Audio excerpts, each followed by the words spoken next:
আমরা যেটা point out করেছি, অর্ডার হয়তো একটু পরে দেবে, যা দেবে সে তো আপনারা জানতেই পারবেন, আমিও জানতে পারবো, আপনারাও জানতে পারবেন, যে এই যে অবজারভাররা, পুলিশ অবজারভাররা, they are acting beyond the law. আইনের মধ্যে কাজ করুক, আমাদের কোনো আপত্তি নেই, আইনের বাইরে গিয়ে কী করে কাজ করবে? কি করে যে একটা অবজারভার, যে ওই যে কি নিজেকে সিঙ্গম বলে নাকি বলে, এনকাউন্টার স্পেশালিস্ট উত্তরপ্রদেশের, সে কি করে থ্রেট করে,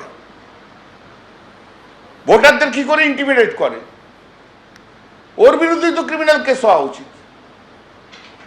এবং অন্যান্য অবজারভাররা যারা বিজেপি স্টেট থেকে এসছে, তারা সব জায়গায় থ্রেট করছে, আমি পয়েন্ট আউট করেছি করতে, ডিটেলস চার্ট দেখে দেখে সবাই মিলে একটা রণক্ষেত্র তৈরি করছে, যাতে বিজেপির ভোটার ছাড়া আর কেউ ভোট না দিতে পারে।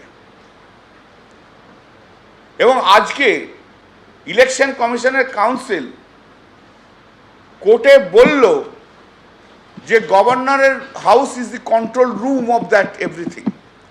তাহলে গভর্নর ইলেকশনটাকে পরিচালনা করছে, বিজেপির হয়ে গভর্নর ইলেকশন পরিচালনা করছে।